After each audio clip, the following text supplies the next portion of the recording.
प्रधानमंत्री ये सीधी तस्वीरें राष्ट्रपति भवन से।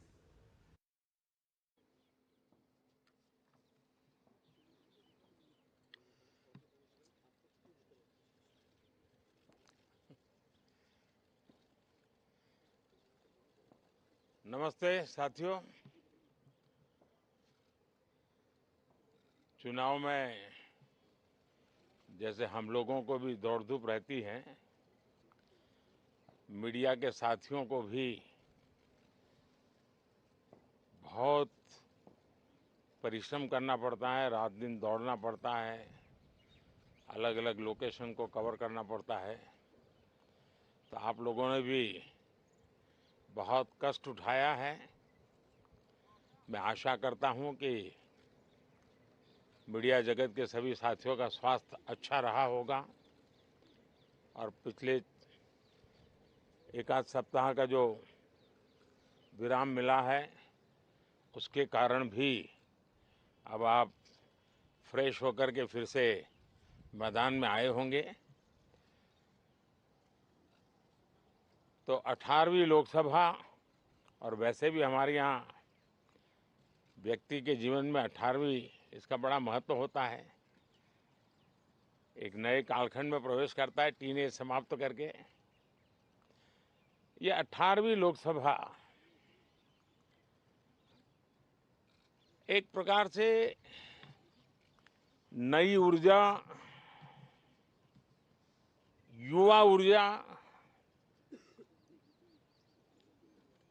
और कुछ कर गुजरने के इरादे वाली ये लोकसभा है और आजादी का अमृत महोत्सव के बाद का ये पहला चुनाव है।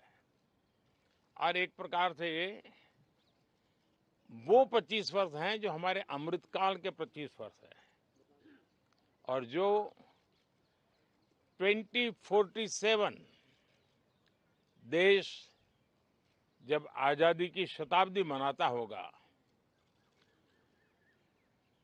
एक प्रकार से उन सपनों को साकार करने का एक बहुत महत्वपूर्ण पड़ाव ये 18वीं लोकसभा है। साथियों, एनडीए सरकार को तीसरी बार देश की सेवा करने का देशवासियों ने आदेश दिया है, अवसर दिया है। मैं देशवासियों का फिर से एक बार ये अवसर देने के लिए हृदय से आभार व्यक्त करता हूं और मैं देशवासियों को विश्वास देता हूं कि पिछले 2 टर्म में जिस गति से देश आगे बढ़ा है, समाज के हर क्षेत्र में परिवर्तन साफ साफ नजर आ रहा है। 25 करोड़ लोगों का गरीबी से बाहर आना ये अपने आप में हर भारतीय के लिए बड़ा गर्व का विषय है और मैं देशवासियों को विश्वास दिलाता हूं कि 18वीं लोकसभा में भी, हमारे 5 साल के कार्यकाल में भी, हम उसी गति के साथ, उतने ही समर्पण भाव से देश की आशा आकांक्षाओं को पूर्ण करने में कोई कमी नहीं रखेंगे। आज सुबह एनडीए की मीटिंग हुई थी। एनडीए के सभी साथियों ने मुझे फिर से एक बार इस दायित्व के लिए पसंद किया है और सभी एनडीए के साथियों ने राष्ट्रपति जी को इसकी जानकारी दी और राष्ट्रपति जी ने मुझे अभी बुलाया था और मुझे प्रधानमंत्री डेजिग्नेटेड के रूप में काम करने एक नियुक्ति दी है और मुझे शपथ समारोह के लिए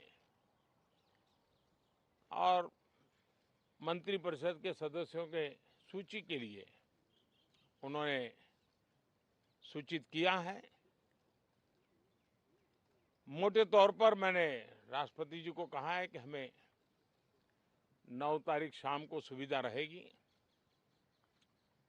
अब बाकी डिटेल तो राष्ट्रपति भवन वर्कआउट करेगा और हम तब तक मंत्रिपरिषद की सूची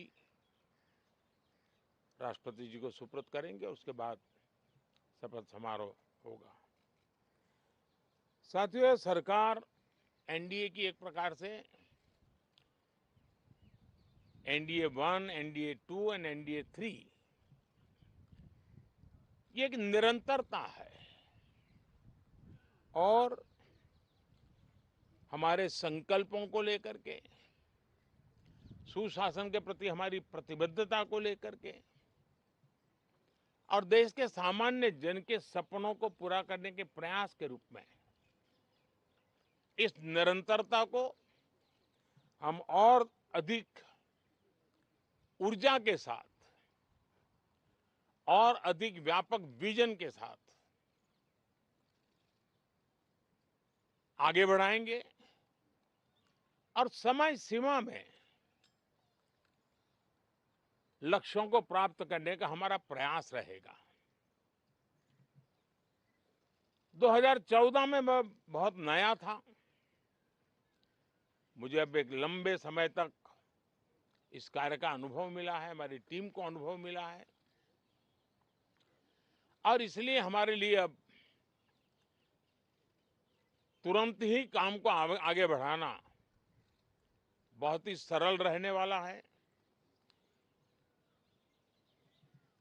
और इस अनुभव का लाभ भी देश की सेवा करने में मिलने वाला है। इन 10 साल के कार्यकाल के दरमियान भारत की वैश्विक जो छवि बनी है,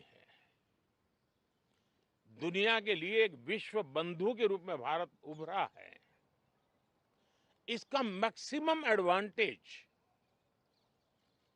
अब शुरू हो रहा है और मुझे पक्का विश्वास है ये 5 वर्ष वैश्विक परिवेश में भी भारत के लिए बहुत उपयोगी होने वाले हैं। दुनिया अनेक संकटों से गुजर रही है, अनेक तनावों से गुजर रही है, अनेक आपदाओं से गुजर रही है। ऐसी विकट परिस्थिति दुनिया ने बहुत लंबे अरसे के बाद देखी है। हर देश इन सारी समस्याओं के बीच अपने आप को बचाए रखना, बढ़ाते रहना, चुनौतियों का डगर डगर पे सामना कर रहा है।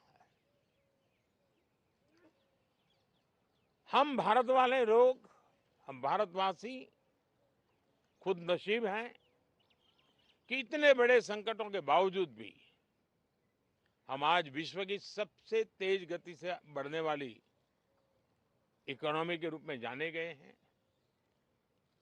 ग्रोथ के विषय में भी दुनिया में हमारी वाहवाही हो रही है।